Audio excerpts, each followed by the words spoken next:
ये जो पूरी जर्नी रही है ऑलमोस्ट, अगर मैं पूरी क्रिएटर लाइफ की बात करूं, मैंने 8 साल इस इंडस्ट्री को दिया है। और मुझे बड़ा अच्छा इस बात का है कि यार आज भी मैं इस इंडस्ट्री में हूं। मुझे ये नहीं पता कि कितने लोग मेरी तारीफ करते हैं, कितने लोग मेरी बुराई करते हैं, कितने लोग मुझे गाली देते हैं, कितने लोग मुझे प्यार करते हैं। बट मुझे इतना पता है कि यस, अगर ये क्रिएटर कम्युनिटी की इंडस्ट्री है तो मैं इसमें बना हुआ हूँ। तो मेरे लिए अगर मेरी सक्सेस का सबसे बड़ा रीज़न यही है कि यस, आज भी मैं इस इंडस्ट्री में हूँ। क्रिएटर बहुत धक्के खाता है सर। क्रिएटर ने जीवन में बहुत कुछ किया होता है। आप मुझसे मिलिए या फिर जिस भी क्रिएटर से आप मिलते होंगे, आप उनसे उनकी पास्ट स्टोरी बोलिए, सबसे पहले वो स्माइल करेगा, बोलेगा भाई साहब पता नहीं मैंने अपने जीवन में क्या क्या किया है यार। तो इस वजह से ये चीज़ मुझे बहुत एक्साइट करती है। हर क्रिएटर की एक स्टोरी है। जब भी कोई क्रिएटर आता है अपनी नई कहानी बताता है, लगता है यार इसमें कितना पोटेंशियल है। सबसे पहला यूट्यूब इनकम कितने का था? वो 6 महीने बाद, मतलब 6 महीने मेहनत करने के बाद स्टूडेंट को पढ़ाने जा रहा था और लिफ्ट से ऊपर जा रही थी और सडनली एक मैसेज आता है, बैंक में क्रेडिट हुआ 18,632 रुपये। ये कौन सा ईयर? ये 2016 का एंड की बात है। आपके साथ बहुत लोगों ने यूट्यूब शुरू किया और काम भी कर रहे हैं, लेकिन आपकी जो क्रेडिबिलिटी मार्केट बनी वो बड़े वाव बनी। आपके फ्रेंडशिप में बहुत सारे बिजनेसमैन हैं, बड़े यूट्यूबर्स हैं, बड़े क्रिएटर्स हैं। तो आप इन सभी रिलेशन को मेंटेन कैसे करते हैं और क्या स्ट्रेटजी है जहां सब फेल हैं? राइट, मैं ये स्ट्रैटेजी रिवील कर देता हूँ सर। आज शायद मैंने रिवील नहीं करी, सच में आज तक रिवील नहीं करी। वैसे बहुत घुमा फिरा के बोला है, बट मैं आपको एक रिवील्ड का आंसर देता हूँ। So welcome to our new podcast. आज हमारे बीच में है भारत के चहीते, पसंदीदा, हैंडसम क्रिएटर, बिजनेसमैन, वीडियोप्रेन्योर और यूट्यूबर्स। उन्होंने जर्नी तब शुरू की थी जब यूट्यूब को पता ही नहीं था कि यूट्यूब भारत में इतना आगे जा सकता है। बहुत सारे बच्चों के दिल की धड़कन, गुरुजी, उनको लोग प्यार से बोलते हैं महात्मा जी टेक्निकल। श्री अमरीश भारती सर आज हमारे साथ हैं। Welcome sir, welcome to our podcast. Thank you so much Chandan ji, first of all इतना बढ़िया इंट्रोडक्शन मेरे बारे में देने के लिए, सुन के बड़ा दिल खुश हो गया मेरा। और थैंक यू, ब्लेसिंग्स की इतनी अच्छी बातें आपने कही, सुन के बड़ा अच्छा लगता है कि एक जर्नी तय करी और उसके बाद इतना सारा प्यार अगर लोगों से मिले तो बड़ा अच्छा लगता है सर। नहीं sir, thank you so much. आपने अपने अपने बिजी शेड्यूल से टाइम निकाला। बिहार में मैंने आपका वो क्रेज़ देखा था बच्चों की नज़र में, सब हर कोई कि हाँ अमरीश सर, मैंने आपकी सबसे पहले वीडियो देखी थी। यानी हर सक्सेस के पीछे आपका नाम है। जाने अनजाने में आप बहुत सारे क्रिएटर्स के दिलों में बसते हैं और घर में बसते हैं। तो पहला सवाल आपके लिए, इस सक्सेस के पीछे what is the biggest reason of your success? मैं सच बताऊँ, मुझे ना बहुत डर लगता है। सबसे पहली चीज़ लाइक फ्यूचर को लेके मैं बहुत डरा रहता हूँ हमेशा। अच्छा। ये डर मुझे हमेशा लगता था यार कहीं ना कॉम्प्लेक्स हो रहा है, कि मैं वैसे हमेशा फेक इट मेक इट वाली एक स्टोरी मैं बहुत सुनता था कि अगर आपके पास मर्सिडीज़ नहीं है, आप रेंटेड पे खूब लेके घूमो।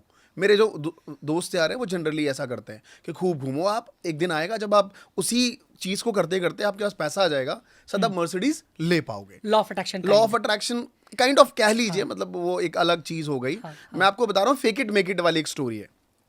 तो मैं इस चीज़ से बड़ा डरता हूँ सर। अच्छा। तो मैंने हर शुरू से ही मेरी एक स्टोरी रही है कि जब तक ले लो, जैसे कोई प्रॉपर्टी आपने खरीदी उस टाइम अनाउंस नहीं करता। अच्छा। ले ली, घर बना लिया, रजिस्ट्री हो गई, घर में जब रहने लग गए तब वीडियो डाला कि यार एक घर हमने खरीद लिया। तो मेरा माइंडसेट वैसा वाला है। तो ये जो पूरी जर्नी रही है ऑलमोस्ट, अगर मैं पूरी क्रिएटर लाइफ की बात करूं, मैंने 8 साल इस इंडस्ट्री को दिया है। और मुझे बड़ा अच्छा इस बात का है कि यार आज भी मैं इस इंडस्ट्री में हूं। मुझे ये नहीं पता कि कितने लोग मेरी तारीफ करते हैं, कितने लोग मेरी बुराई करते हैं, कितने लोग मुझे गाली देते हैं, कितने लोग मुझे प्यार करते हैं। बट मुझे इतना पता है कि यस, अगर ये क्रिएटर कम्युनिटी की इंडस्ट्री है तो मैं इसमें बना हुआ हूँ। तो मेरे लिए अगर मेरी सक्सेस का सबसे बड़ा रीज़न यही है कि यस, आज भी मैं इस इंडस्ट्री में हूँ। रीज़न इज़ वाई कि 8 सालों में ना हर साल मेरी आंखों के सामने मेरी इंडस्ट्री में या फिर सम ऑफ कुछ सिमिलर टाइप ऑफ वर्क करके अचानक से कोई बंदा बहुत सक्सेस होता है। मुझे लगता है यार हम क्यों नहीं कर पा रहे हैं, ये चीज़ मैं क्यों नहीं अचीव कर पा रहा। पर मैं देखता हूँ 6-7 महीने बाद वो गायब हो चुका है। तो अभी लगता है कि यार थैंक गॉड हम वो चीज़ नहीं कर रहे थे, जो भी कर रहे थे एटलीस्ट सही करके हम यहाँ पे पहुँचे हैं। तो मेरा सबसे बड़ा सक्सेस अगर मुझे लगता है कि इंडस्ट्री में बने रहना, ये मेरे लिए सबसे बड़ी चीज़ है। अच्छा सर, बने रहने के लिए मैं देखता हूँ, जो मैं आपको जान पाता हूँ, आपका वर्किंग स्टाइल बड़ा डिफरेंट है वो भी मैं जानना चाहूँगा। आप फोकस्ड रहते हैं और आप इतना मोटिवेटेड कैसे रहते हैं? ये बहुत ज़रूरी है लोगों को भी जानना। आज आपके पास नेम है, फेम है, पैसा है, फिर भी आप वैसे ही काम करते हैं जैसे 500 सब्सक्राइबर वाले काम करते हैं। So what is the reason? पता नहीं क्यों मुझे क्रिएटर से मिलना बहुत पसंद है। एक्चुअली क्या है ना, ये एक चार्म ही ऐसा है, हर क्रिएटर की अपनी स्टोरी है। अगर आप नॉर्मली किसी, जैसे मैं किसी प्रोफेशंस को गलत नहीं बोलना चाहूँगा, बट आप डॉक्टर से, लॉयर से मिल लीजिए, या फिर कोई चार्टर्ड अकाउंटेंट से मिल लीजिए, या फिर किसी भी प्रोफेशन के लोगों से, तो जनरली उन्होंने एक पढ़ाई की, अच्छे नंबर्स थे, पास किया, नौकरी लग गई, नौकरी लगने के बाद अगर उन्होंने अपना कुछ स्टार्टअप बिजनेस शुरू किया तो कर लिया। ये उनकी एक जर्नी है, राइट। That's it. और उस जर्नी के बाद भी अगर आप उनसे मिलेंगे कि यार सर आप तो मतलब लॉयर है यार, मतलब जबरदस्त, सर आप तो डॉक्टर है, मतलब इतने लोग, बोले क्या यार, वही घर से आता हूँ, परेशान रहता हूँ, दिमाग हर बंदे की इमरजेंसी रहती है, लॉयर हमेशा परेशान रहता है, भाई साहब डेली तलाक करना पड़ता है आके यहाँ पे आके। बट क्रिएटर जब मिलता है ना, वो कहता है सर ऊपर वाले का आशीर्वाद है, कि मतलब गलती से इस लाइन में उसने मुझे धकेल दिया और मैं सर बहुत ही खुश हूँ। सोचिए अमरीश जी, कौन देता है 3 मिनट के 5 लाख रुपए? सोचिए अमरीश जी, एक वीडियो बनाई थी आज से 5 साल पहले, अभी भी हर दिन उस वीडियो से 3,000 रुपये कमा रहा हूँ।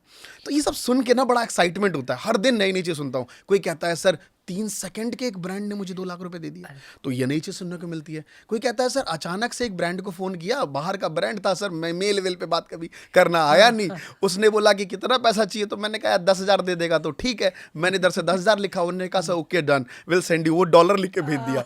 मैं बोला यार ये चीज़ मतलब कई बार ऐसे सुन के, तो ये एक्साइटमेंट है। क्रिएटर मुझे लगता है आप पढ़ के लिख के क्रिएटर नहीं बन पाएंगे। लोगों को लगता है कि अब एक प्रोफेशन बन चुका है, कि अभी अपने बच्चों को तो यार क्रिएटर बनाना है। मुझे लगता है अगर आप ये सोच के क्रिएटर बनाएंगे तो शायद आपका बच्चा एक अच्छा क्रिएटर नहीं बन सकता, मतलब जिसका एक मार्केट में नाम हो, ब्रांड बिल्डिंग करे। क्रिएटर बहुत धक्के खाता है सर, क्रिएटर ने जीवन में बहुत कुछ किया होता है। आप मुझसे मिलिए या फिर जिस भी क्रिएटर से आप मिलते होंगे, आप उनसे उनकी पास्ट स्टोरी बोलिए, सबसे पहले वो स्माइल करेगा, बोलेगा भाई साहब पता नहीं मैंने अपने जीवन में क्या क्या किया है यार। तो इस वजह से ये चीज़ मुझे बहुत एक्साइट करती है।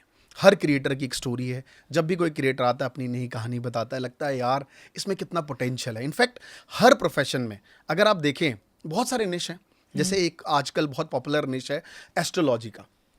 कई ऐसे एस्ट्रोलॉजर से जब मैं मिलता हूँ, वो कहते हैं Amrish ji thank you so much sir, यार आपको देख के हमने यूट्यूब शुरू किया सर, बड़ा ही वो चल रहा था, फिर सडनली हमारे दादाजी थे वो न्यूमरोलॉजी करते थे, कुछ कमा नहीं पाते थे, लेकिन मैंने ऐसे एक दिन डाल दिया कि अगर आपका डेट ऑफ बर्थ ये है, ये मतलब उनको कुछ नॉलेज थी नहीं, हाँ बस डाल दिया एक दिन वीडियो, और सर वो वीडियो चल गया। फिर मैंने थोड़ी बहुत स्टडी करी, और सर आज आपको बता नहीं सकता, मैं कानपुर के इस गांव में रहता हूं सर, मैं लोगों को बताता भी नहीं हूं कि महीने के 10 लाख रुपए कमा रहा हूं है ना, चुपके से सर कमा रहा हूं सर, गाड़ी नहीं ले पा रहा हूं। तो सर ये सब एक्साइटमेंट चीजें हैं, और इसी से आपको किक मिलती है। ये मुझे किक मिलती आप है। अपने पास्ट में भी ट्रैवल कर लेते हैं। राइट। अच्छा, आज तो अमरीश सर को सब जानते हैं कि सक्सेस बिजनेसमैन हैं आप, एंटरप्रेन्योर्स हैं, गजब की क्रेडिबिलिटी मार्केट में है आपका, गजब का ब्रांड वैल्यू है। Thank you sir. सो जब अमरीश सर 0 to 500 वाले सब्सक्राइबर में थे, उस वक्त के अमरीश सर के बारे में थोड़ा बताइए, क्योंकि जो लोग अभी 0 to 1000 वाले में होंगे वो आपकी मेंटालिटी से अपना कनेक्ट कर पाएँ। करेक्ट, मैं भी रिकॉल कर पा रहा हूँ कि यार मुझे वो दिन याद आ रहे हैं। मैं सर ट्यूशन पढ़ाता था, महीने के कुछ एवरेज अगर पूरे साल का बोलूँ तो 50 से 60,000 रुपये महीना कमा रहा था। बहुत स्ट्रगल करके मैंने ट्यूशन पढ़ाना शुरू करा था, दिल्ली के पॉश एरिया के बच्चों को पढ़ाता था अकाउंट्स एंड इकोनॉमिक्स। तो जहाँ मैं रहता था वहाँ पे तो पर आवर की फ़ीस कोई होती नहीं थी, वहाँ तो महीने में 300 रुपये तो बच्चा पढ़ता था। पर मैं जहाँ जाता था पढ़ाने, ग्रेटर क्लास हो गया, पंचशील हो गया, तो वहाँ पे 1 घंटे के मुझे 500-1000 मिलते थे। तो मैं तब भी सुपरस्टार था अपने एरिया का, है ना। सब बोलते थे यार 1 घंटे के 1000 रुपये ले लेता है तू। तो ये भी मुझे लोग की तरफ से बड़ा अप्रिसिएशन मिलता था, लेकिन उसमें प्रॉब्लम एक बात की थी, कमा तो रहा था बट वो एक एक्टिव मनी थी। मतलब मुझे याद है मेरे बेटे की तबीयत ख़राब होती है, उसे उसके एक नेफ्रोटिक सिंड्रोम नाम की एक बीमारी होती है, जिसमें यूरिन से आपका प्रोटीन बहुत निकलता है और बच्चा बहुत भयंकर दिखता है, अचानक से उसकी बॉडी में बहुत सारे चेंजेस आ जाते हैं। तो मेरी वाइफ हमेशा डॉक्टर के पास जाती थी उसको लेकर, मुझे ही लेके जाना पड़ता था। तो जब मैं उसको लेके जाता तो मेरा ट्यूशन मिस हो जाता। राइट। तो मैंने उसको एक सीक्रेट बताया, मैं देख तुम बच्चों को लेके हॉस्पिटल जाओ, मैं 1 घंटे का ट्यूशन पढ़ाता हूँ, उधर से 1000 रुपये लेके आऊँगा, इधर डॉक्टर की फीस देंगे। तो वो बात मेरे को खटकी कि यार कुछ ऐसा नहीं हो सकता कि यार मैं काम करूं और पैसे आएँ। उस टाइम ये मुझे पैसिव इनकम और ये सब कुछ समझ नहीं था सर। ये बात है 2016 के बिल्कुल शुरुआत की। मुझे लगता है हर इंसान के जीवन में ना 24 घंटे का एक टाइम पीरियड है, उसमें 1-2 घंटे उसके गोल्डन पीरियड होते हैं। अगर वो उस 1-2 घंटे को समझ ले तो वो कर सकता है जिसे वो आज खुद भी नहीं पता। जो भी व्यूअर्स यहाँ पे देख रहे हैं, मैं उनसे कहूँगा कि आप डिफाइन करिए कि पूरे 24 घंटे में प्रोडक्टिव से कोई मतलब नहीं है कि आप किस टाइम प्रोडक्टिव है। 1 से 2 घंटा उसका एक ऐसा जोन होता है जहाँ पे वो बहुत थॉट प्रोसेस पे जाता है। तो मेरा जोन हमेशा डिनर करने के बाद 10:30 बजे से लेके 1 बजे तक का रहता था। हमेशा लैपटॉप लेके कुछ कर रहा हूँ, कुछ भी चीज़ें एक्सप्लोर कर रहा हूँ इंटरनेट पे। तो वहीं पे ढूंढता रहता था कि कुछ बिजनेस आइडिया। वहाँ पे मुझे समझ आया कि देखा मैंने यार कुछ लोग यूट्यूब पे वीडियोस बनाते हैं, तो हमने भी कुछ सोचा। अब मेरे सराउंडिंग में मेरे स्टूडेंट्स थे बहुत सारे, तो मैंने कहा यार मैं भी यूट्यूब पे वीडियोस बनाना चाहता हूँ। उन्होंने कहा अरे सर आप इसको देखो उसको देखो। तो दे आर, क्योंकि मोस्टली वो रिच क्लास के बच्चे थे, तो ज़्यादातर वो फॉरेन के क्रिएटर देखते थे। जैसे प्यूडीपाई एक क्रिएटर था, वो गेमर था, सबसे नंबर 1 क्रिएटर था उस टाइम का, लोगन पॉल, जैक पॉल। तो मैं देख के बोला यार एक मास्टर आदमी जो शर्ट और पैंट पहन के आया है, ये सब काम तो नहीं हो पाएगा मेरे से। तो लेकिन फिर भी एक आइडिया लगा कि इस तरीके की कुछ चीज़ की जा सकती है। 3-4 महीने मैंने बड़ा एक्सप्लोर किया। मैं आपको बताऊं, यूट्यूब पे बहुत सारी वीडियो देखी फॉरेन के वीडियो। उस टाइम ना इंडिया में लोग इस चीज़ों को सिखाते नहीं थे। एक चैनल था क्या कैसे करके, जिसे मैंने भी देखा था और टेक्निकल गुरुजी ने भी सीखा था उससे। अरे क्या कैसे? क्या कैसे? वो मैम सिंगापुर में रहती कुछ थी। बॉक्स बन के उसका इंट्रो आता था क्या? बॉक्स बन के नहीं था, वो एक दूसरा चैनल था। अच्छा, वो लोग ठीक है। कुछ और करते थे। ये बड़ा, उनकी बड़ी आवाज़ बड़ी मधुर थी और इतना बढ़िया, हमने सोचा भी नहीं था हम जीवन में इतना अच्छा आवाज़ बोल पाएंगे। और शायद आज भी हम उतना अच्छा नहीं कर पाते हैं।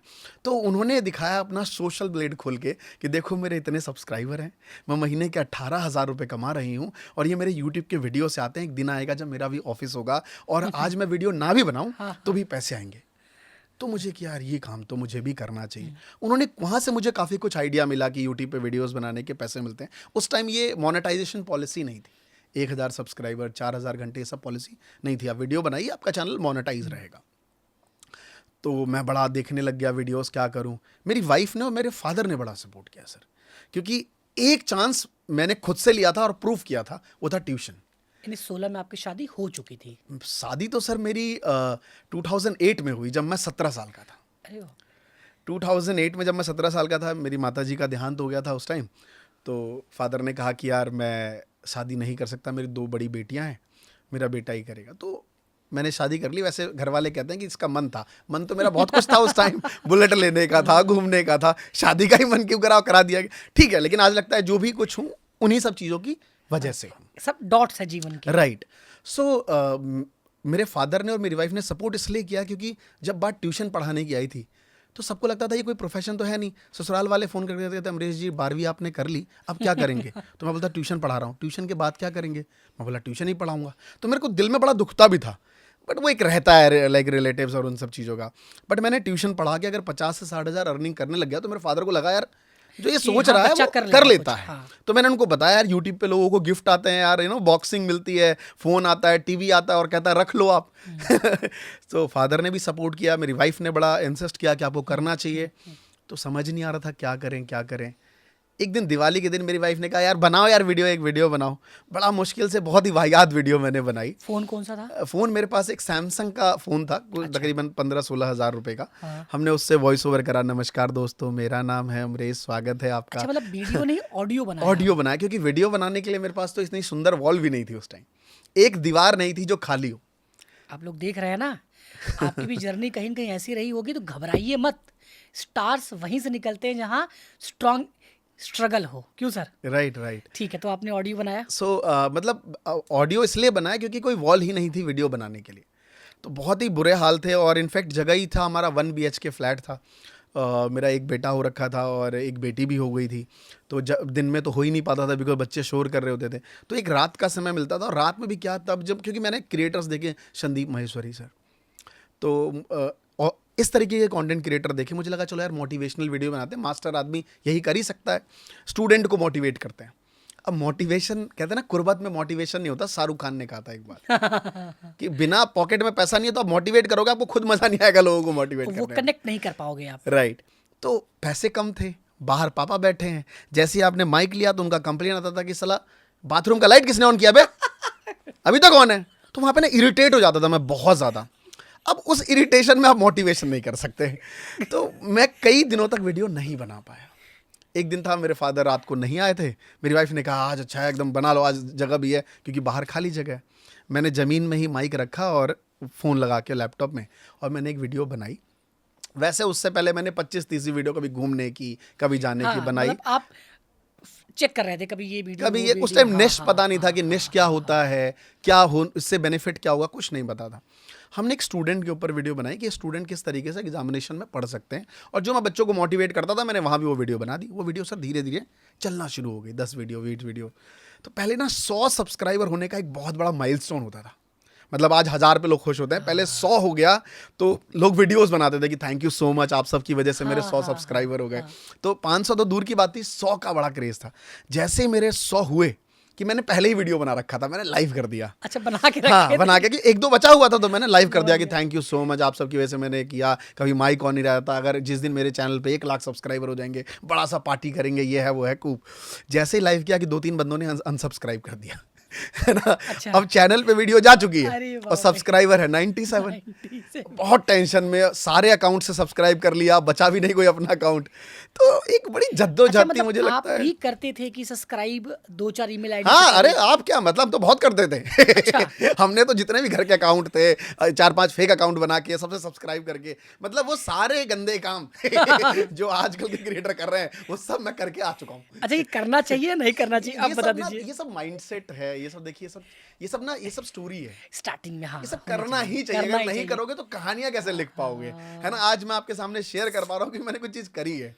तो जो आपको एफर्ट्स लगे, लेकिन हाँ, अब क्या है, बहुत सारे रूल्स हैं। गलत स्पैमिंग आजकल देखता हूँ, क्रिएटर्स जो हैं वो सब्सक्राइबर्स खरीद लेते हैं, वो सब चीज़ें नहीं करनी चाहिए। बट एक एथिकली जो होना चाहिए कि यार मामा से गए करवा लिया, भाई से गए करवा लिया, सब में लगी है भाई साहब, उसमें कोई दिक्कत नहीं है। ये वो चीज़ बड़ी स्टोरी क्रिएट करती है। अच्छा, आपने बीच में सर पैसिव इनकम बोला है जी। कि आप पैसिव इनकम की तरफ सोच रहे थे। सो आज तो आपके पास इनकम भी ठीक ठाक है। सो अमरीश भारती सर, आप पैसिव इनकम को कैसे देखते हैं?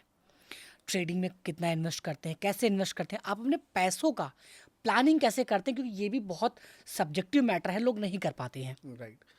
एज अ, क्योंकि हमें कभी सिखाया नहीं गया फाइनेंस के बारे में। हाँ। मतलब एज अ ब्लेस्ड कि मैं कॉमर्स स्टूडेंट रहा हूँ, बट उसका मुझे कोई ज़्यादा प्रिविलेज मिला नहीं, क्योंकि फाइनेंस, पैसों का मैनेजमेंट, ये कभी मैंने सीखा नहीं किसी से। ये धक्के खा खा के सीखा कि यार घर में ज़रूरत है, या किसी पड़ोसी को देखा कि वो 50,000 महीना कमा रहा है फिर भी परेशान है जीवन में। मतलब हमें लगता था कि हम 30,000 कमा रहे हैं, हम उससे खुश हैं, पर वो 50,000 कमा के भी खुश नहीं है ना, डेप्ट में है। तो उन सब चीज़ों को देख के हमने थोड़ा बहुत सीखा। बट अब जाके लगता है कुछ बीते 2 सालों से कि अब थोड़ा बहुत फाइनेंस की समझ है। 2 साल पहले भी फाइनेंस की समझ नहीं थी। इसके पीछे रीज़न ये है कि हमें यही नहीं पता था आज से 5 साल पहले कि आज मैं यहाँ पे रहूँगा। अगर मैंने अपने जीवन में 50 लाख रुपए कमा लिए तो मुझे लगता था बहुत है, मतलब 50 लाख कमा लिया, अब इसको कहीं भी तरीके से इन्वेस्ट कर दो, क्योंकि अब उससे कहीं रेंट आ जाएगा। तो हमने, जहाँ हमारा घर था, अब जहाँ रहते हैं तो वहाँ एक घर खरीद लेते हैं, तो लोग लगता है यार तरक्की कर ली इसने। तो ये प्राउड महसूस करने के लिए भी आप वहाँ से इन्वेस्ट कर देते हैं, और लोग कहते भी है कि यार ज़मीन में इन्वेस्ट कर दो, कभी नुकसान नहीं होता। तो कई बार घर खरीद लिया, कई बार गाँव की कुछ ज़मीनें खरीद ली, किसी ने 10,000 रुपये एक्स्ट्रा कट्ठा पे दे दिया, तब भी खरीद ली गई कि चलो आ रहा है पैसा और खरीदते चले जाओ। वो आपका बट हाँ, बट मुझे लगता है वो एक राइट मेरे लिए इन्वेस्टमेंट उस टाइम सही नहीं था। बट धीरे धीरे मैंने समझा कि यार किस तरीके से काम करना चाहिए। बट लास्ट 2 सालों से, या यूँ कह लूँ कि 3 सालों से, मैंने एक चीज़ समझ में आया कि पैसों को मैनेजमेंट कैसे करना चाहिए। आपका एक रिटायरमेंट प्लान होना चाहिए, अगर आपका बच्चा है तो उसकी कॉलेज की फ़ीस होनी चाहिए। आपको हमेशा एक अपना, अगर आपके पेरेंट्स हैं, अगर वो आप पे डिपेंडेंट है तो उसके लिए किस तरीके से मैनेजमेंट करना चाहिए। अगर आपके पास पेरेंट्स का कुछ फ्लैट है तो वहाँ से रेंटेड कैसे आ रहा है, उसका डिविडेंड यील्ड, रेंटल यील्ड क्या आ रहा है, वो सब चीज़ें पता होना चाहिए। तो कुछ 3-4 सालों में सीखा। तो अब पैसिव इनकम के तो बहुत सारे तरीके हमने बना दिए हैं। जैसे अब मैं ज़्यादातर अमाउंट हमारा कुछ स्टॉक मार्केट में लगा रहता है। मैंने प्रॉपर्टी में इन्वेस्ट किया, एज अ इंडियन मेंटालिटी, एक घर कहते हैं अपना होना चाहिए, मैंने 5-10 घर खरीद लिए है ना जीवन में। तो बट ठीक है sir, I am very happy with that आप जो चल एक रहा है अच्छे इन्वेस्टर भी हैं सर। आपका मैंने पोर्टफोलियो देखा है। जी। इतना पोर्टफोलियो जिसका है ना, वो कूद कूद के वीडियो बनाता है ट्रेडिंग के, मतलब ट्रेडिंग कोच बन जाता है इतने में वो। जी। लेकिन बड़ा स्मार्टली आपने इन्वेस्ट किया। जी। सर, एक और सवाल। आपके साथ बहुत लोगों ने यूट्यूब शुरू किया और काम भी कर रहे हैं, लेकिन आपकी जो क्रेडिबिलिटी मार्केट बनी वो बड़े वाव बनी। आपके फ्रेंडशिप में बहुत सारे बिजनेसमैन हैं, बड़े यूट्यूबर्स हैं, बड़े क्रिएटर्स हैं। तो आप इन सभी रिलेशन को मेंटेन कैसे करते हैं और क्या स्ट्रेटजी है जहां सब फेल हैं? राइट। मैं ये स्ट्रैटेजी रिवील कर देता हूँ सर, आज शायद मैंने रिवील नहीं करी, सच में आज तक रिवील नहीं करी, वैसे बहुत घुमा फिरा के बोला है, बट मैं आपको एक रिवील्ड का आंसर देता हूँ। जब तक आपका सेल्फ इंटरेस्ट ना हो, सेल्फ बेनिफिट ना हो, तब तक आप रिलेशन किसी से मेंटेन नहीं करते। मेरा ऐसा अभी भी मानना है। राइट। तो मैंने क्या किया, अपने रिलेशन को ना प्रोफेशन में कन्वर्ट कर दिया। लोग कहते हैं कि जहां दोस्ती हो ना उसको बिजनेस में मत लाओ, मेरा थोड़ा उल्टा मानना हो गया इस क्रिएटर वाले इंडस्ट्री। मुझे लगा जहां पे रिलेशन है वहां पे बिजनेस डाल दो, वो रिलेशन ज़्यादा चलेगा। इसी वजह से मेरा काम चला। मैं महात्मा जी टेक्निकल कर रहा था, मुझे लगा यार मैं क्रिएटर से दोस्ती कैसे कर पाऊँ।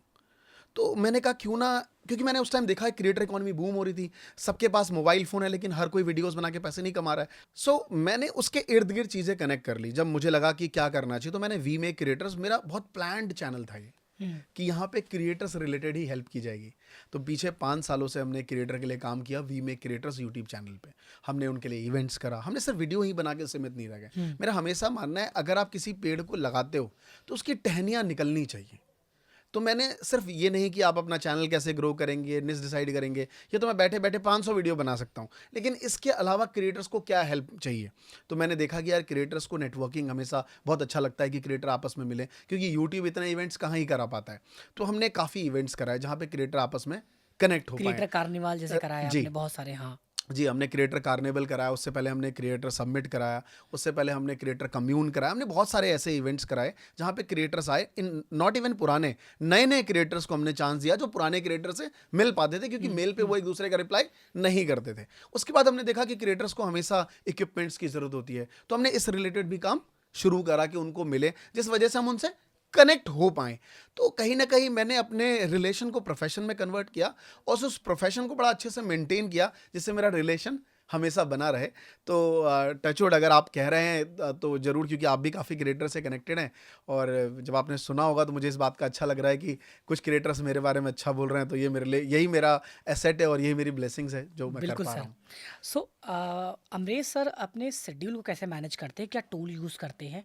क्या आप गूगल कैलेंडर यूज़ करते हैं या डायरी मेंटेन करते हैं? क्योंकि बहुत सारे लोग हैं जो बिजी हैं, जी। शेड्यूलिंग नहीं कर पाते हैं, हौस पौस रहता है यार ये काम छूट गया, ये काम छूट गया। वो आप कैसे करें? How to manage your time? So काफ़ी बुक्स हैं वैसे तो। अभी रिसेंटली यस्टरडे मैं एक बुक पढ़ रहा था कि how to buy your time, एक किताब है, एग्जैक्ट टाइटल कहीं मिस कर रहा हूँ बट मैंने वो बुक पढ़ी।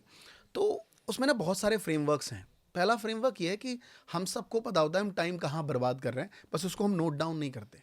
जैसे मैंने देखा कि यार आजकल मैं अपना टाइम कहाँ बर्बाद कर रहा हूँ, तो मैंने पहला नोट बनाया कि जब मैं सुबह उठता हूँ तो योगा करने के बाद मैं अपनी वाइफ के साथ, अपनी दादी के साथ बैठ के फालतू की बातें, रिलेशन, घर, और मुझे लगता है ये मेरे को अच्छा है बट मैं थोड़ा कम करना चाहता हूँ, बट आजकल मैं ये बहुत कर रहा हूँ।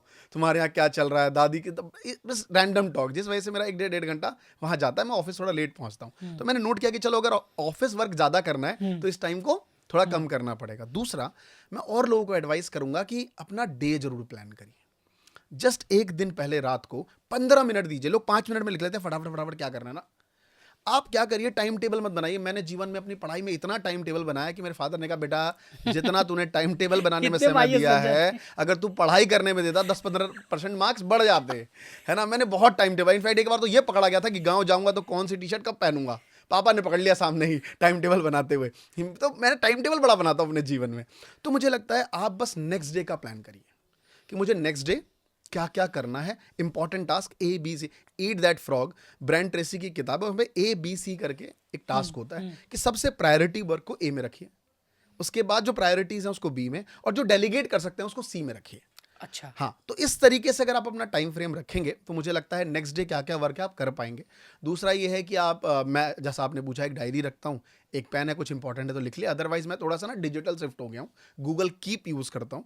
कैलेंडर तो मैं यूज़ करता हूँ क्योंकि मीटिंग्स और सारी चीज़ें रहती हैं तो वो शेड्यूल्ड रहती हैं, इससे पता रहे कि क्या होने वाला है। एक एवर नोट करके फाइल है जो मैं यूट्यूबर बनने से पहले, आज से तकरीबन 12 साल से मैं उसको यूज़ कर रहा हूँ। Evernote। हाँ, जो कि गूगल का ही प्रोडक्ट है, तो उसको भी मैं यूज़ करता हूँ अपने डॉक्यूमेंट के लिए। उसके बाद अगर आप कहेंगे तो नोशंस और बहुत सारी चीज़ें, बट मैं उसको यूज़ नहीं करता बिकॉज ज़्यादा टूल्स यूज़ करके आप अच्छा टाइम मैनेजमेंट नहीं कर सकते। बहुत फ्यू टूल्स और टाइम का परपेचुअल, और एक रात पहले 15 मिनट का होमवर्क कि मुझे नेक्स्ट डे क्या करना है। आप अपने टाइम को बहुत अच्छा प्लान कर पाएंगे, नॉट इवन 100% बट एटलीस्ट 80% तो आप मैनेज कर ही लेंगे अपने टाइम को। अच्छा, इतने सारे वीडियो सर आपने बना लिए, इतना सारा कंटेंट डिलीवर कर दिया, नया कंटेंट कहाँ से खोजते हैं, स्क्रिप्टिंग कैसे करते हैं, क्या पेन पेपर पे लिखते हैं या कहीं पर आप डिजिटली नोट करते हैं, और कंटेंट कहाँ से खोजते हैं, ये भी बहुत बड़ा चैलेंज है आज के टाइम में। देखिए, चैलेंज उन लोगों के लिए है, वैसे कुछ ऐसे स्पेसिफिक फील्ड है जो ऑन गोइंग फील्ड है, जैसे करंट अफेयर्स, हर दिन कंटेंट आता है। हमारे एक मित्र हैं, उत्कर्ष क्लासेस में पढ़ाते हैं, कुमार गौरव, उनकी हर दिन सुबह एक क्लास आती है करंट अफेयर्स के ऊपर। उनको हर दिन मेहनत करना पड़ता है, हर दिन पढ़ना पड़ता है, लेकिन उनके पास कंटेंट की कोई कमी नहीं है, क्योंकि हर दिन करंट अफेयर्स कुछ ना कुछ आते ही रहता है। एकेड के एक टीचर हैं, उनको पता है ये मैथ्स की किताब है, हर साल नए बच्चे आएंगे, पहले चैप्टर से लेके 12वें चैप्टर तक यही पढ़ाना ही है। हम लोग स्किल वाले क्रिएटर्स हैं। स्किल क्रिएटर्स में भी चैलेंजेस, जैसे कोई फाइनेंस का क्रिएटर है, उसको टेंशन नहीं है, स्टॉक मार्केट है, हर दिन स्टॉक मार्केट में चार्ट बनेगा, उसको उसके अकॉर्डिंग बैंक निफ्टी क्या जा रहा है, निफ्टी क्या जा रहा है, बताना रहता है। या फिर कोई पर्सनल फाइनेंस के ऊपर बात कर रहा है, हर दिन वो लोगों को इतने सारे म्यूचुअल फंड्स है, 5,000 से ज़्यादा तो म्यूचुअल फंड कंपनीज है, अगर वो एक एक पे भी वीडियोज़ बनाना शुरू करे तो वीडियोज़ कभी ख़त्म नहीं होंगी। तो रही बात कि अब उन लोगों की जिनको हमेशा डर रहता है कि कंटेंट कहाँ से लाएं, तो सर इन दैट सिचुएशन आप अपने काम पे सही से मेहनत नहीं कर रहे हैं। अगर आप अपने काम को डेली मेहनत से करें तो आपको 50 कंटेंट मिल जाएंगे सर। किसी भी चीज़ में मैं एक स्टोरी सुनता था मैं कि बड़ी सी चीज़ ना हमेशा सस्ती आती है। हाँ। जैसे अगर आप टीवी देखें, कोई भी इंजीनियर्स बनता है, पहले बचपन में टीवी दिखाई गई, इंजीनियर क्या करते हैं, वो टीवी के अंदर के बस पार्ट्स तक पहुंच पाते हैं ना। गेम तो वही है ना। तो आपको बस डिटेलिंग में जाना है। मुझसे लोग पूछते हैं क्या करते हो इंटरनेट पे, तो मैं बोलता हूँ सर लोगों को मैं सिखाता हूँ ऑनलाइन अर्निंग। एक्चुअली मैं अभी ये करता नहीं, मैं क्रिएटर इकोनॉमी में भी स्किल क्रिएटर्स में भी फाइनेंस क्रिएटर, फाइनेंस में भी स्टॉक मार्केट। तो डीप डाइविंग जितना आप करते चले जाएंगे, बोरियत तो है लेकिन कंटेंट की कमी कभी नहीं आएगी। मतलब ये है कि आपको अपने सेगमेंट में एक्टिव रहना है, Right. डीप डाइव करना है। सो अब आपकी कंपनी है वी मेक क्रिएटर, आप उसके फाउंडर हैं, आपका यूट्यूब चैनल है, इतने सारे स्पॉन्सर्स हैं, आपके कनेक्शंस हैं। सो टीम कितनी बड़ी है और टीम को मैनेज कैसे करते हैं आप?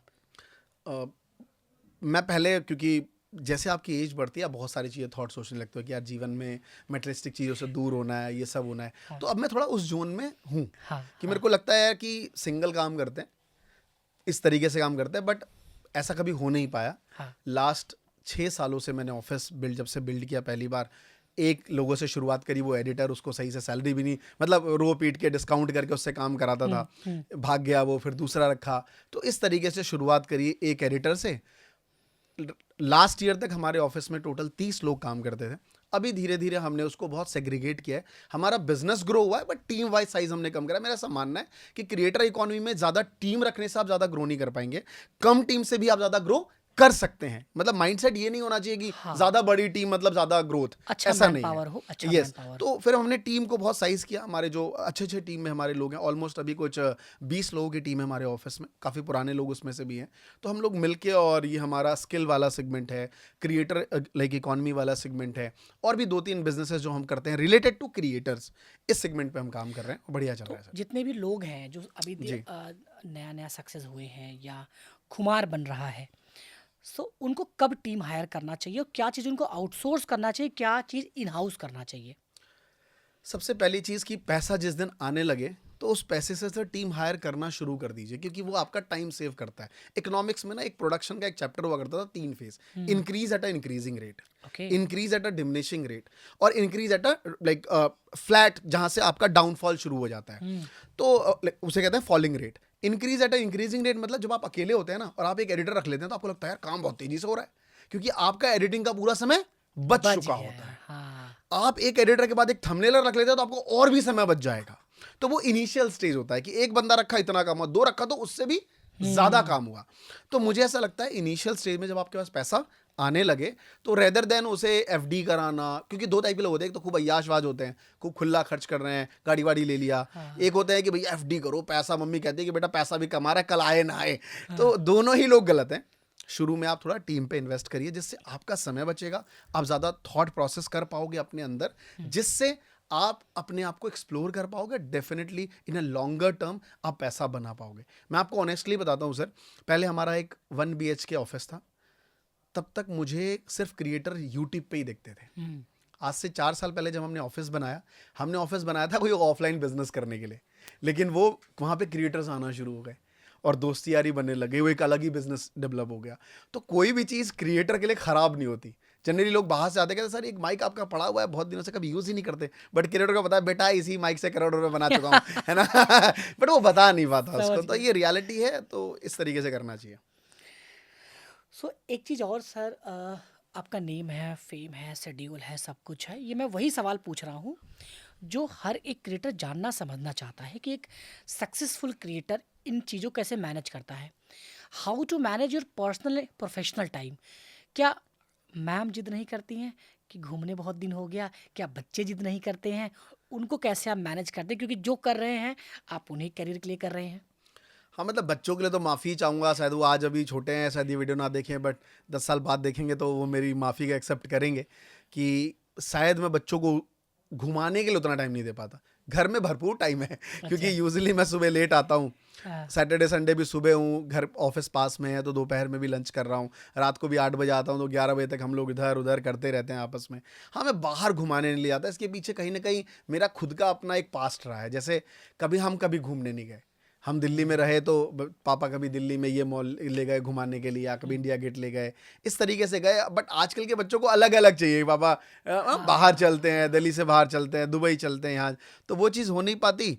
दूसरी बात, मेरी वाइफ और हमारा कभी नेचर भी ऐसा नहीं रहा कि वीकेंड पे बाहर खाएंगे और ऐसा कुछ समथिंग, हम हमेशा घर में ही खाना खाया। तो घूमने के मामले में थोड़ा सा मैं कमज़ोर हूँ, but as a family time के हिसाब से मुझे लगता है मैं आजकल बहुत ज़्यादा समय दे रहा हूँ। तो ये मेरे लिए अच्छी बात है कि मैं अपने फैमिली को भी टाइम दे पा रहा हूँ, जस्ट बिकॉज ऑफ टीम मैंने काम को डेलीगेट किया हुआ है, तो सब चीज़ों का भी थोड़ा मैनेज हो जा रहा है मेरे से। अच्छा, मतलब वो आप अपने लेवल पे अब थोड़ा चीज़ों सा को, मुझे लगता हाँ है कि हाँ मैं हाँ। घर को टाइम दे पा रहा हूँ। अच्छा। सो अब आप इतनी सारी चीज़ें करते हैं तो तनाव भी रहता होगा, मन में तनाव, शरीर में तनाव। मैंने पटना वाले इवेंट में आपको देखा था कि आप स्माइल कर कर कितनी सेल्फी दे रहे थे कि आपका ये दर्द करना शुरू कर दिया था। जी। सो तनाव, स्ट्रेस, एंजाइटी कैसे मैनेज करते हैं? क्योंकि बहुत सारे लोग हैं, एक्सपेक्टेशन होता है कि इस पे ये जाएगा, इतना मिलेगा, वो मिलेगा, नहीं मिलता है। तो how to manage your depression, तनाव, जो भी कहते हैं आज के टाइम में। जी, देखिए, एज अ क्रिएटर आप ना एक स्ट्रेस वाली ज़िंदगी तो जिएंगे हमेशा। अच्छा। आपके चेहरे पे मुस्कुराहट रहेगी, बिकॉज शुरू में आपको सेल्फी देनी होती है तो आपको पता ही नहीं कैसे स्माइल करूं, तो एक आदत आप सीख जाएंगे ऐसे करके स्माइल देने की ये कि आपका लोग लेते सिग्नेचर रहें। है, ये हाँ, मतलब आपका। हर एक क्रिएटर का एक सिग्नेचर बन जाता है। बट आप बैक हैंड पे सोचेंगे, आज जो वीडियो डाली थी उस पर 1 लाख व्यूज़ आने चाहिए थे, 20,000 ही क्यों गए? तो वो आपको एक प्रेशर क्रिएट करता है कि यार अच्छी वीडियोस बनाई थी, क्या करूं? क्योंकि क्रिएटर कभी भी ना शांत नहीं रह पाता अपने दिमाग से, वो सोचता रहता है कि मैं क्या करूं, नेक्स्ट क्या करूं। तो अगर आप मुझसे पूछेंगे कि कैसे मैनेज होता है, मुझे लगता है स्ट्रेस को यार हम मैनेज कर ही नहीं पाए और ना ही कर पाएंगे। आप इसे इग्नोर कर सकते हैं। इग्नोर करने का ये तरीका है यार कि कि जीवन का एक पार्ट है और हाँ, ये होगा। होगा, बट इसे इग्नोर करना ज़्यादा बेटर है। जैसे अगर मैं देखूं कि मैं क्या क्या कर सकता था, अकेले बैठता हूं तो बहुत सारे थॉट आना शुरू हो जाते हैं, क्या करना चाहिए, नहीं करना चाहिए। रेदर देन आप उस टाइम को थोड़ा सा अपनी टीम के साथ, फैमिली के साथ निकल जाओ, या फिर नेक्स्ट में और अच्छा क्या कर सकता हूं उसके ऊपर काम करना शुरू कर दीजिए। जितना ज़्यादा आप उस चीज़ पे ध्यान देंगे, वो स्ट्रेस थोड़ा कम होना शुरू हो जाएगा। मैं कुछ इसी तरीके से हैंडल करता हूँ। स्ट्रेस मेरे जीवन में भी बहुत है। अब जब आप पैसे कमाने लगते हैं तो उसके भी स्ट्रेस होते हैं कि यार हाँ पुरानी इन्वेस्टमेंट करी थी, यार क्यों कर दी वो इन्वेस्टमेंट, है ना। अब हाँ। यार वो फालतू में वहाँ से कुछ रिटर्न सही सा आ नहीं रहा है। एक टाइम था जब उसे लेने के लिए बड़ा एक्साइटेड थे क्योंकि उतना ही पैसा था, अब थोड़ा ज़्यादा आ गया तो लगता है यार वो वाला क्यों करा था। तो ऐसे स्ट्रेस तो आएंगे ही, बट मुझे लगता है इसको इग्नोर करना चाहिए। धीरे राइट। धीरे आप आगे बढ़ेंगे, सब कुछ ठीक हो सो जाएगा। अमरीश सर अपने घर में जब होते हैं तो ऐसे ही हिंदी में और टेक्निकल वर्ड्स में बात करते हैं, या भोजपुरी या अपने लैंग्वेज में? नहीं नहीं, मैं तो पूरा बिहारी बोलता हूँ सर। इनफैक्ट मैं अच्छा। और मेरी वाइफ कभी हिंदी में बात ही नहीं की। इनफैक्ट हाँ, गुस्से में थोड़ा बहुत हिंदी चलता है मेरा गुस्से कभी हुआ हाँ तो अपनी हाँ। वाइफ से, अदरवाइज कभी हिंदी तो मेरी बात ही नहीं उससे। यानी आप कल्चर को जिंदा रखे हैं। मैं अपनी मम्मी को माई ही कहता था। अच्छा। हाँ, माई माई तो मेरे को चिढ़ाते भी थे दिल्ली में लोग कि मतलब मैं माई वर्ड ही, हम लोग पप्पा को पप्पा ही बोलते हैं। कभी बिहारी के अलावा घर में तो मुझे लगता है कभी हिंदी मैंने अपने बच्चों से भी, उसको भी मैंने ट्रेन कर दिया है। अच्छा। इनफैक्ट मैं चॉकलेट गिफ्ट भी करता हूँ कि दादी की अगर वो बिहारी समझ जाए तो ये ले। अब सारे ट्रेंड हो एकाध चुके हैं सब मेरे सर बच्चे। हाँ, बोलिए सब एक थोड़ा। आध नहीं, पूरा समझ गए हैं। कैसे क्योंकि बोलते हैं जैसे? मतलब जैसे अब ये अपनी अपनी भाषा, अपने बिहार वाले इवेंट में देखा ही था, पूरा बिहारी में ही आप मैंने बोल रहे थे, अपना हाँ। सेशन दिया था वहाँ पे। तो अच्छा लगता है, बट मुझे लगता है जहाँ पे जैसा आपकी परिस्थिति हो वहाँ उस तरीके से बात करिए। वो मेरा घर है, वहाँ पे मेरे गाँव के लोग हैं तो वैसे बात करते हैं। बाहर यहाँ पे हिंदी है तो हिंदी में बात करते हैं सर। बिहार से हैं आप, दिल्ली में रहते हैं, ऐसा क्या ताकत बिहार की लगती है जो आपको लगता है यार केवल ये बिहार के लोगों में हो सकती है? सर देखिए, बिहार के लोग ना बड़े ठोकरे खाए हैं, मैं आपको बताऊं, अच्छा। शुरू से ही। क्योंकि एजुकेशन का अभाव शुरू से रहा है। जब एजुकेशन का अभाव रहता है ना, तो वो एक चीज़ में स्ट्रांग बन जाते हैं। मैं आपको एक स्टोरी सुनाना चाहूँगा। एक पहलवान ना, उसको पहलवानी का बड़ा शौक था। अगर आप देखेंगे ओलंपिक में कुश्ती का खेल, चाहे तो जैसे सुशील कुमार का आप 12 साल पहले जाके ओलंपिक देखिए, तो क्या कुश्ती करी थी उसने, तब जीता था जाके गोल्ड मेडल, है ना। तो आप देखेंगे दाव पेच बहुत होता है। पहले को पटका, फिर दूसरा आपका हाथ पकड़ के ऊपर उठ जाएगा। तो एक बंदे को कुश्ती का बड़ा शौक था, लेकिन एक कार एक्सीडेंट में उसका एक बायां हाथ कट जाता है। अब जब बायां हाथ कट गया तो वो कुश्ती कैसे करेगा, कि उसमें दाव पेच बहुत होता है। लेकिन एक चाह थी कि पहलवानी करनी है। हाँ। तो गुरुजी के पास गया कि गुरुजी मुझे पहलवानी करनी है। तो गुरुजी ने ठीक है, रोज आता था और गुरुजी उसको डेली एक ही चीज सिखाते थे, एक ही दाव। पहलवानी में एक दाव से तो काम चलेगा नहीं, उसमें कई दाव पेच चाहिए। तो बड़ा डरता था गुरुजी से, कैसे बोले, अब पहले के गुरुजी और अब गुरुजी में फर्क है ना। अब तो बच्चा ऐसा है कि भाई चलते फिरते कचौड़ी खा रहा है, गुरुजी आप भी खा लो, है ना। अब पहले तो ऐसा था नहीं। गांव, पास के गांव में एक जगह कुश्ती का कंपटीशन था। गुरुजी ने कहा जा लड़ ले। वो इस आस में गया कि जाऊंगा तो हार ही जाऊंगा, क्योंकि पहले से ही रस में बाहर हूं। गया, लड़ा, जीत गया, पहला दूसरा भी जीत गया, फाइनल राउंड आ गया, थोड़ा डरा, फिर गया, फिर जीत गया। मेडल वेडल लेके गुरुजी के पास आया, चरणों में प्रणाम किया। बोले गुरुजी समझ नहीं आया कि मैं जीत कैसे कैसे रहा गया? हूं, कि मुझे जीतने का दाव ही नहीं समझ आ रहा, मैं जीता कैसे। गुरुजी ने कहा देख, जब भी वो तुझे पटकता था तो उसे उठने के लिए तेरा बायां हाथ चाहिए, और जैसे ही तेरा बायां हाथ ढूंढे, तेरे पास तो हाथ है ही नहीं, है ना। तो सर बिहारियों में भी यही दिक्कत है। हमारे पास ना टीचर की कमी रही, शुरू में एजुकेशन की कमी रही, पैसों की कमी रही, अच्छे स्कूल्स नहीं थे जगह जगह पे। मैं तो ब्लेस्ड था कि मेरे आसपास स्कूल थे, बट कई ऐसी जगहों पे स्कूल्स नहीं थे। तो बिहारी लोग किसी एक चीज को बड़ा स्ट्रांग बना लेते थे, वो है मैथ। कुछ ऐसे आसपास टीचर मिले जो मैथ में बड़ा स्ट्रांग, आप देखेंगे जनरली बिहार के बच्चों में उनका मैथ बड़ा स्ट्रांग रहता है। हाँ, मैंने देखा है। तो क्योंकि वो हम मैथ ही पढ़ते हैं खाली दबा के, ऐसा नहीं है कि वो साइंस, अगर वो साइंस पढ़ते तो साइंस में स्ट्रांग हो जाते। दिन भर हम लोग मैथ पढ़ते थे, और मैथ्स में यही एक खूबी रही है। आज देखें तो बिहार से बहुत सारे टीचर निकले हैं। आज आप देखें लाइक इंस्पेक्टर हमारे आदित्य रंजन जी हैं, इतने महान खान सर टीचर की हैं। बात करें खान सर देख लीजिए, एक से एक टीचर हैं जो अलग अलग क्षेत्र में काम कर रहे हैं। खान रहमान सर तो लाइक रहमान सर को देख लीजिए, एक से एक टीचर हैं बिहार में, जो अपने नाम से उन्होंने बिहार को बहुत आगे लेके गए और पूरी भारतवर्ष में एक अलग छवि बनाई है बिहार की। तो बड़ा अच्छा लगता है कि बिहार के लोगों में, आप लेबर क्लास से लेके आईएएस लेवल तक देख लीजिए, हर जगह आपको बिहार के लोग मिलेंगे, क्योंकि उनके अंदर ना एक, उसको प्रताड़ित बहुत किया जाता है। जैसे आप देखेंगे, आई होप इस बात को कैसे लोग लेंगे, लेकिन मैंने बड़ा सहा है, ओए बिहारी धरा, ओए बिहारी सड़क बोल के दिखा, तो हम लोग सड़क बोलते थे। पहाड़ बोल के दिखा, घोड़ा बोल के दिखा, इस तरीके से हम लोग को बहुत ज़्यादा किया जाता था। तो अंदर से ना एक चुभन होती थी, लड़ पाएंगे नहीं, जीत पाएंगे नहीं, तो कहाँ से लड़ेंगे, चलो कुछ करके दिखाते हैं। स्वेट मॉडर्न की किताब निकाली, शिव खेरा की किताब निकाली, पढ़ने लग गए कि कुछ करके रखेंगे, है ना, पहाड़ को पिघला देंगे। इस तरीके का मोटिवेशन जब जुनून आया उसमें, तो वो चीज़ जो है इंसान को एक अलग बनाती है। सर माझी भी वहीं से है, माझी जी जब तक तोड़ेंगे दशरथ नहीं मान जी वहीं तब से तक छोड़ेंगे नहीं। सो बिहारी शब्द पे थोड़ा सा और नज़र डालते हैं। रबड़ को रबर बोलते हैं, हाँ, तो लेकिन आपके लैंग्वेज से बिहार नहीं दिखता जब आप हिंदी में बात करते हैं। तो क्योंकि क्या 20 किया आपने, प्रैक्टिस किया?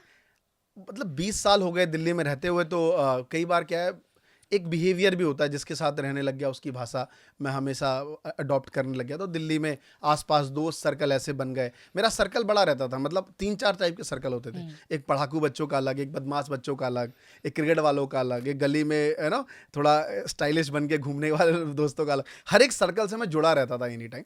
तो थोड़ी भाषा वैसी बदल गई, लेकिन मैंने हमेशा देखा कि जहाँ मैं रहता हूँ मैं वही भाषा बोलूँगा। जब भी मैं अपनी, आज भी फ्लाइट में बैठता हूँ बिहार की, मेरे शब्द से हिंदी निकलता ही नहीं है। क्या बात है। तो मैं हमेशा इस बात में बिलीव करता हूँ, आप जहाँ पे जैसा है ठीक है, वैसे भाषा को प्रयोग करें, आपको लोग प्यार करेंगे। ओके।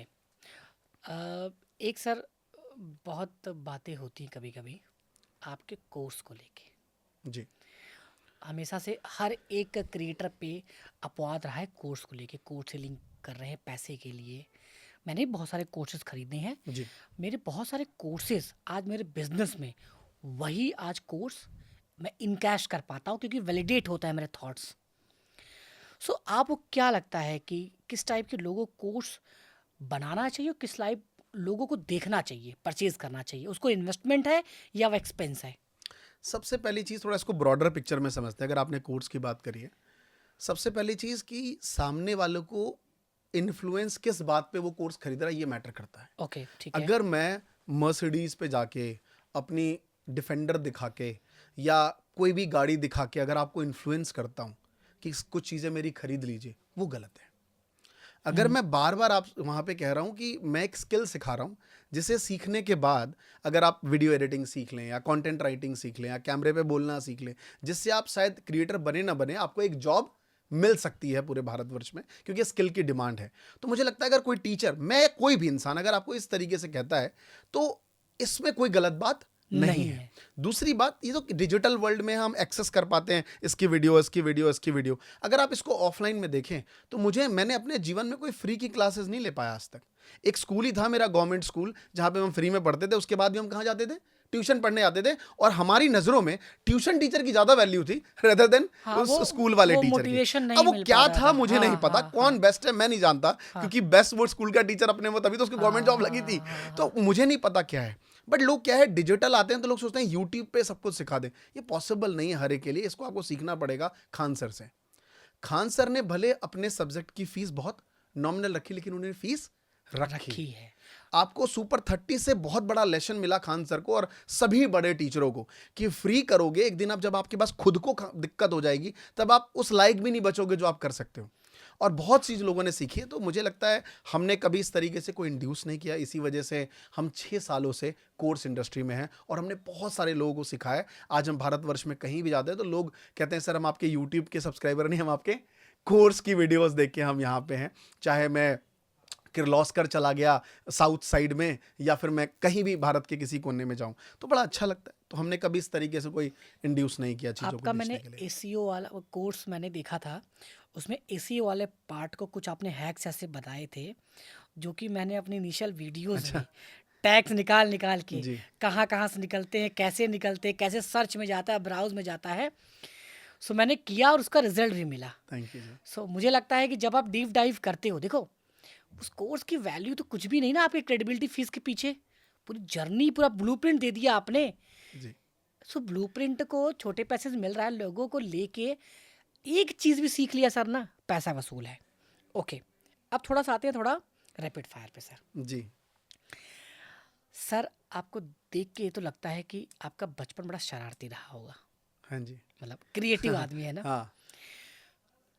पहला आपका प्यार अच्छा, किस उम्र में हो गया था, पहला प्यार ऐसा कुछ नहीं, या पर प्यार पहला आपको समझ कब आया कि यार ये प्यार है?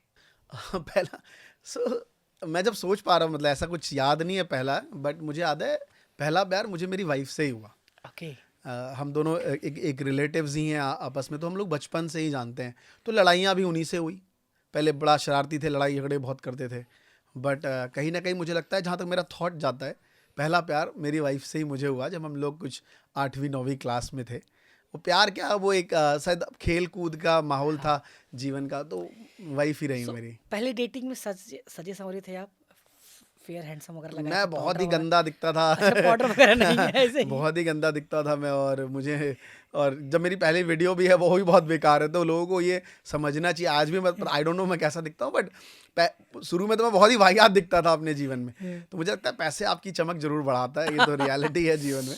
जब आपके पास पैसे आए, सबसे पहले सबसे महंगी चीज़ क्या खरीदा आपने? पैसे आने के बाद महंगी चीज़, मुझे लगता है एक, अगर यूट्यूब बनने से पहले मेरा महंगा फ़ोन हुआ करता था। अच्छा। मैंने ट्यूशन पढ़ाने में के दौरान मैंने 40,000 रुपए का एक सैमसंग का फ़ोन खरीद लिया था। तो उस टाइम की बात है, तो मैं बड़ा डरा जाता था कि मैं ट्रेन से कैसे जाऊंगा, किसी ने छीन लिया तो मुझे फ्लाइट से जाना पड़ेगा। मैंने जीवन में कवर पहले खरीदा, गाड़ी बाद में खरीदी। अच्छा। लैपटॉप का बैग पहले लिया, लैपटॉप बाद में लिया है। ये मेरे साथ जीवन में हमेशा ये रहा है। यूट्यूब पे बनने के बाद ऐसा कुछ था नहीं, क्योंकि मैंने जब जो चीज़ खरीदी वो चीज़ कोई लग्जरी रही नहीं। मतलब वो चीज़ मेरी ज़रूरत बन गई। अगर जैसे लोग लैपटॉप खरीदते थे एप्पल का, तो वो शो करते थे, तो मुझे वो ज़रूरत थी, मैंने ख़रीद ली। तो जब मैंने वो चीज़, अब तक कोई ऐसी कोई महंगी चीज़ लाइफ में ख़रीदी नहीं, जब ज़रूरत लगी तब उसको ख़रीदा। शायद वो महंगी हो या सस्ती हो, उसका ज़्यादा आइडिया रहा नहीं मुझे। सबसे पहला यूट्यूब इनकम कितने का था? वो 6 महीने बाद, मतलब 6 महीने मेहनत करने के बाद, स्टूडेंट को पढ़ाने जा रहा था और लिफ्ट से ऊपर जा रही थी और सडनली एक मैसेज आता है, बैंक में क्रेडिट हुआ 18,632 रुपये। ये कौन सा ईयर था? ये 2016 का एंड की बात है, बिल्कुल एंड में। 2016 में 18,000 एक लेवल। कुछ 4-5 महीनों का पैसा आया था, हाँ, क्योंकि हाँ। थ्रेशोल्ड होता है यूट्यूब का कि भाई $100 पार होंगे, तो पहले $100 पार ही नहीं हो रहे थे। और कितनी बार आप चेक करते थे कि हुआ कि नहीं हुआ? बहुत बार, मतलब बहुत टेंशन रहती थी एडसेंस का पैसा, मतलब अमेरिका से आना अरे इतनी बड़ी बात भाई। होती है। मतलब जीवन में यही एक चाह थी कि भाई पूरे खानदान में पहले लड़का हूँ जो यूट्यूब से पैसा कमा रहा है, मतलब विदेशों से डॉलर आ रहा है, चाहे वो कम ही आए, बट इसका एक क्रेज था, तो वो पैसा जो आया बड़ी खुशी दी सर। यूट्यूब से सबसे ज़्यादा एक महीने में कितने का?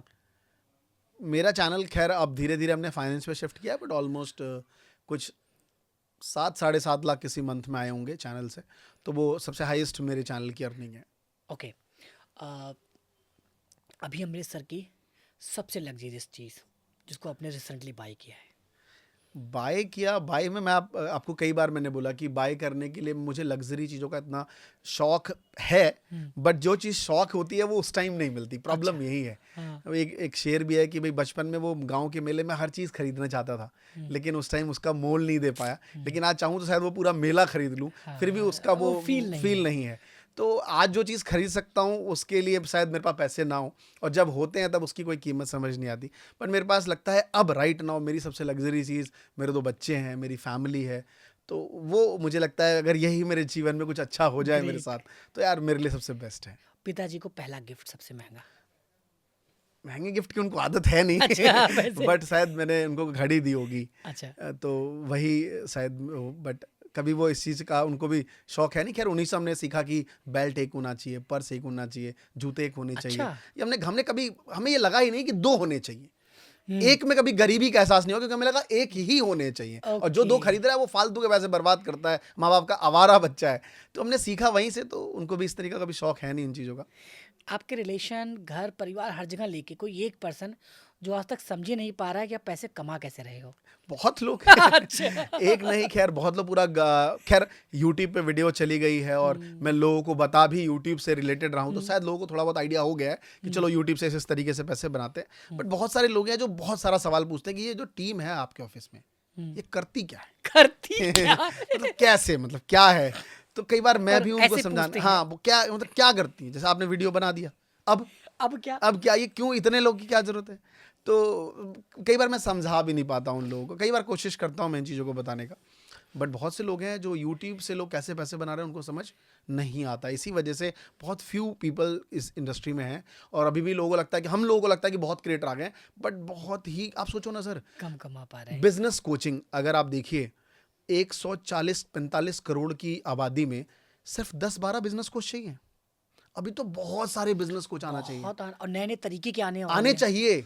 लोगों को लगता है अरे बहुत हो गया है, तो बहुत लोग आ गए बिजनेस ज्ञान देने लग गए। 10-12 तो हैं, 10-12 के बाद अब 13वां नाम नहीं ले सकते। शायद मैं ले लूँ क्योंकि मैं इस इंडस्ट्री से हूँ, बट कोई 10वां नाम ना ले पाए। तो अभी ये इंडस्ट्री बहुत खाली है। अगर जो लोग आना चाहते हैं, मैं कहूँगा बिल्कुल कूद जाइए इस इंडस्ट्री में, अपने करियर को झोंक दीजिए एज अ क्रिएटर, आप डेफिनेटली ग्रो कर पाएंगे। तो बस यही है सर। अमृतसर के टोटल वर्थ की अगर बात करें 0 टू अप डिजिट में, ऐसा वैसे नंबर्स तो याद नहीं, क्योंकि हर चीज़ को कैलकुलेट नहीं किया कभी कि क्या है, but right now I am very happy कि एक ना एक नंबर्स होता है कि अगर आप 30,000 कमा रहे हैं या 1 लाख कमा रहे हैं, बंदे सेम दिखते हैं। 30,000 वाला भी वही दिख रहा है, लाखों, क्योंकि वो ज़्यादा कुछ कर नहीं पाता है ना। अगर वहीं पे कोई 5 लाख कमा रहा है, 10 लाख कमा रहा है, वो भी सेम दिखता है। कोई 30 लाख कमा रहा है या कोई 50 लाख कमा रहा है, वो भी सेम दिखता है। तो मुझे लगता है ऑन द गोइंग हम लोग इसी नंबर्स में घूम रहे हैं, 30-50 के बीच में, और फिर रेवेन्यूज गोइंग ऑन, फिर एक्सपेंसेस हैं बहुत सारे, तो सब चल रहा है, चीज़ें आगे बढ़ रही हैं। बट मैं बहुत हैप्पी हूँ कि आज वो सब कर सकता हूँ जो मैं अभी सोच रहा हूँ मन के अंदर कि चल यार दुबई चलें क्या, जा सकते हैं। अच्छा जा सकते है ना, हैं। चल यार वहाँ चले क्या, जा सकते हैं। हाँ। बहुत सारी चीज़ों की वजह से नहीं जाते होंगे हाँ। कि चल यार अभी काम है, ये है, बट जो सोचते थे पहले वो अब अचीव कर सकते हैं। अच्छा, आप फिनांस से बहुत सारी बातें करते हैं, सो आप उसको क्या मानते हैं अपने लिए? मुझे लगता है सर कि आजकल की जनरेशन, आप देखिए भारत में, जैसे हमने पॉपुलेशन की बात करी, सिर्फ 8% लोगों को पर्सनल फाइनेंस की नॉलेज है, या फिर 8% ही लोग म्यूचुअल फंड में इन्वेस्ट करते हैं। तो मुझे ऐसा लगता है कि इसमें ग्रोथ अपॉर्चुनिटी बहुत ज़्यादा है, लोगों को अवेयरनेस की बात करनी चाहिए। आज अगर आप अपने पैसों को इकोनॉमी में लगाते हैं तो आपकी लिक्विडेट मनी है, मतलब हर कोई चाहता है कि मैं जब मुझे पैसों की ज़रूरत हो पैसा मेरे पास हो। वो एक ही प्रोफेशन है, वो एक ही इन्वेस्टमेंट है जो आपको दे सकता है, वो है इक्विटी मार्केट। क्योंकि प्रॉपर्टी में जब भी आप पैसा लगाते हैं वो यार वो एक ब्लॉक मनी हो जाता है, जब आपको ज़रूरत है आप उस टाइम पैसा नहीं निकाल पाएंगे। बट थैंकफुली कहते हैं सातवां अजूबा वो कंपाउंडिंग वाला है, जो कि आप म्यूचुअल फंड में वो चीज़ अचीव कर सकते हैं। तो अगर जो जितने भी आप पैसे कमा रहे हो महीने के 30,000 40,000 रुपये, अगर आप उसमें से कुछ 20% पैसा भी बचा के अगर आप म्यूचुअल फंड में इन्वेस्ट करने लगें, तो मुझे लगता है वन ऑफ द बेस्ट चीज़ है। आपका पैसा ग्रो भी कर रहा होगा, इनफैक्ट आप इन्फ्लेशन को बीट कर पाएंगे। इनफैक्ट आप एफडी और बाकी चीज़ों तो बीट करने के साथ साथ इन्फ्लेशन बीट करने के बाद आपको जब पैसा चाहिए तब आपके पास लिक्विड मनी आ जाएगा। तो मैं काफ़ी अब ज़्यादा बुलिश रहता हूँ सर अपनी कैपिटल को इक्विटी मार्केट में इन्वेस्ट करने के लिए। पर्सनली मैं रीच आउट भी ज़्यादा करता हूँ, तो मैं म्यूचुअल फंड कम, मैं स्टॉक्स में ज़्यादा पैसा लगाता हूँ। पहले मैंने ब्लू चिप में लगाए, फिर मैंने लार्ज कैप में लगाए, फिर मैंने मिड कैप के स्टॉक्स लगाए। अब मैं थोड़ा समय देता हूँ ढूंढने में कंपनीज़ को कि स्मॉल कैप कंपनीज़ कौन सी हैं जो आने वाले 1-2 साल में ग्रो कर जाएंगी। फिर अपने कैपिटल को सही तरीके से एलोकेट करके उन पर इन्वेस्ट करता हूँ। 10 में से कुछ कंपनी है जो ग्रो कर जाती है, जिसमें मैं आपको one of the best investment जो मेरी रही है अब तक की सही टाइम पे, वो है कल्याण ज्वेलर्स। मैंने 60 रुपये पे लगाया था, आज 560 रुपये, ऑलमोस्ट मेरे इन्वेस्टमेंट का अरे कुछ तकरीबन बाप रे 600% की ग्रोथ है। तो ऐसे स्टॉक्स मैंने चुने अपने टाइम पे और काफ़ी ग्रो किए। कुछ ऐसे बेकार स्टॉक्स भी चुन लिए, जैसे अब बेकार तो नहीं कह सकता कि फ्यूचरिस्टिक, आप पेटीएम, हर कोई पेटीएम को जानता है। हाँ हाँ मैंने हाँ आईपीओ में 6 शेयर मेरे को अलॉट हुए थे, कल ही मैं देख रहा था। बट मैंने अभी 380 के भाव पे भी खरीदा है उसको, अच्छा 2200 के भाव पे भी खरीदा था, डिप आने पे 380 के भाव पे भी लिया। लेकिन मुझे पता है कि ये सब लॉन्ग टर्म मैंने सोचा हाँ हुआ है, तो जाएगा ग्रो करेगा। जाएगा अब सर इतना नॉलेज आपके पास फिनांस का है मतलब अब तो यूट्यूबर सब बड़ा छोटा लगता है इसलिए मैं बोलता नहीं आप एक कंप्लीट कोच हैं परिस्थिति के how to monetize yourself how to monetize your name how to monetize your brand मुझे लगता है कि जैसे आपने वीमे क्रिएटर बनाया आपको फिनांस के लिए भी एक स्पेशल चैनल बनाना चाहिए क्योंकि आपका नॉलेज मुझे नहीं लगता कि मैं बहुत सारे मिला हूँ जो यूट्यूब पे टिप्स हमें देते हैं इतना नॉलेज नहीं है ठीक है थैंक यू सर। सो आप मैं चाहूँगी इन सबके लिए नहीं नहीं, बनाइए डेफिनेटली और मैं इन चीज़ों पे काम कर हिडन रहा हूँ सर। पोर्टफोलियो को भी थोड़ा बताइए उनको हाँ नहीं, आपने डेफिनेटली अच्छा प्रॉफिट कमाया है तो डेफिनेटली मैं उसको वो दिखाऊंगा। मैं अभी मैं आपको बताऊं, अगर आपने जब ये टॉपिक छेड़ा है, मैं अभी जानबूझ के वो शो नहीं करना चाहता कि मैं अपनी क्रेडिबिलिटी इस बात से शो करूँ, देखो मेरे पास ये है और मैं ये कर सकता हूँ। मैं हमेशा इस चीज़ के खिलाफ रहा, बल्कि मेरे साथ प्रिविलेज ये है कि मैं अकाउंट्स टीचर रहा हूँ। मैंने अकाउंट्स एंड इकोनॉमिक्स 10 साल पढ़ाया है। मैं खुद कॉमर्स का विद्यार्थी रहा हूँ, तो कॉमर्स स्टूडेंट को ये स्टॉक मार्केट वगैरह सिखाया जाता ही हाँ है। तो बड़ा शुरू से ही चाह थी, और 11 साल पहले शेर खां में खुद अकाउंट ओपन करके 15,000 डुबाए मैंने अपने जीवन के सबसे भारी अमाउंट। तो ये सब चीज़ मैंने करी हुई है। बट मुझे हमेशा ऐसा लगता है कि जैसे मैं आपको बताऊँ वीमे क्रिएटर चैनल क्यों बनाया। मैं महात्मा जी पे लोगों को ऑनलाइन अर्निंग, क्रिएटर ग्रो के बारे में बात कर सकता था। मैंने दूसरा एक चैनल बिल्ड किया। मैंने ये दिखाना नहीं चाहता था कि मैंने अपना महात्मा जी चला लिया तो मैं आपको ज्ञान दे सकता हूँ, नहीं। मैंने एक सेपरेट चैनल बिल्ड किया वीमेक, जहां मैंने लोगों को सिखाया। तो वैसे ही मैं नहीं चाहता कि मैं अपना पोर्टफोलियो दिखा के लोगों को अट्रैक्ट करूं अपनी तरफ। मैं एक सेपरेट काम कर रहा हूं, डेफिनेटली लोग उसको समझेंगे और आगे बढ़ेंगे। आपको सर ना सक्सेस मैनेज करने आता है ऐसा तो मुझे नहीं लगता। नहीं नहीं नहीं आप थैंक यू मैं तो सो आपके मच। डेप्थ को जानता हूँ बाकी लोग देखता हूँ थोड़ा सा पैसा कमाए लगे कूदने हाँ, लगे ये गलत बताने बात है। इससे क्या होता है ना जो इन्फ्लुएंसर सीरियस नहीं हो पाता और वो बंदर बन जाता है जंपिंग करना शुरू कर देता है कि ये ऐसे कर दें ये कर दें ये कर दें ये CTR बढ़ा दें वैसे कर दें सो आप जैसे sir businessman video creator videopreneurs finance adviser की ज़रूरत है देश को बच्चों को आप ऐसे ही मोटिवेट उनको करते रहिए और उनको ज्ञान सर देते रहिए गजब आपकी वाइब्स है थैंक यू बहुत सर। कनेक्ट करते हैं आपसे आपकी एनर्जी मतलब पंजाबी तो बैटरी चार्ज होंदी है जो है ना गलत है अमरीश सर की बैटरी चार्ज रहती है थैंक यू सर। हमेशा ठीक है और आपकी सरलता मुझे लगता है कि आपकी सर ना जो सक्सेस का बिहाइंड है ना वो है आपका विनम्रता सरलता मैं देखता हूँ आप 500 वाले सब्सक्राइबर से भी वैसे ही मिलते हैं ठीक है हाथ जोड़ के पहले हाथ जोड़ते हैं बड़े लोगों से भी वैसे ही मिलते हैं सो गजब का सर आपका ऑरा है थैंक इसीलिए यू सब सर। प्यार करते हैं आपको मैं चाहूँगा सर ऐसे ही आप आगे जाते रहें प्यार बरसाते रहें सिखाते रहें हम सब आपसे सीखते रहें और फिनांस का चैनल सर आप ज़रूर शुरू करें बिल्कुल sir, thank you so much कि आपने मुझे अपने पॉडकास्ट में बुलाया। और आप वाकई बहुत अच्छा कर रहे हैं सोसाइटी के लिए कि लोगों को जब एक सक्सेसफुल लोग जो जिन्होंने जीवन में कुछ किया है, कहते हैं अगर आप लोगों को एडवाइस करते हैं वो अलग चीज़ है, बट आप खुद एक एग्जांपल हैं तो लोग ज़्यादा सुनते हैं। अगर हम जैसे लोग जो इस चेयर पे आके बैठ के जिन्होंने अपने जीवन में कुछ तो अचीव किया है, अगर वो अपनी बातें कह रहे हैं तो बहुत से लोग सुन के, जो लोग यहाँ तक भी अगर सुन रहे हैं तो शायद उनके जीवन में कुछ ना कुछ बदलाव आएगा। तो let's grow with Mishra ji, जो आपका ये चैनल है वो डेफिनेटली बहुत लोगों तक एजुकेट जा पा रहा है और मेच्योर लोग सुन के समझ के अपने जीवन में बदलाव कर रहे हैं। तो थैंक यू सर, आपने मुझे अपने चैनल पे बुलाया। नहीं सर, थैंक यू सर आपको। आज हमारी ऑडियंस और हम लोग भी बहुत कुछ सीखें। एक चीज़ तो समझ में आया सर, वही बच्चे हैं जो ना शैतानियाँ करता है, पढ़ने में मन नहीं लगता, ठीक है, ज़बरदस्ती पढ़ता है, कुछ भी करता है, क्रिएटिविटी करता है, तोड़ता है, फोड़ता है, सीखता है, सोसाइटी उसको समझ नहीं पाता, और वही बच्चा एक दिन महात्मा जी टेक्निकल बन जाता है और अमरीश भारती सर बन जाता है। तो अगर आपकी हरकतें कुछ ऐसी हैं, सीखने पे ध्यान दीजिए, खुद को समझाइए, मोटिवेट करिए, कुछ बड़ा आपके लिए इंतजार कर रहा है। सो मेरे साथ पॉडकास्ट का यही है कि आपकी कुछ रॉ चीज़ों को सामने रखा जाए ग्रेट। जिससे नहीं, लोग नहीं, रॉ कनेक्ट हों। आज बहुत कुछ रॉ कनेक्ट हुआ है सर। जी सर, ठीक है। सो मिलते हैं और थैंक यू। किसी पॉडकास्ट में। सबके लिए धन्यवाद, नमस्कार।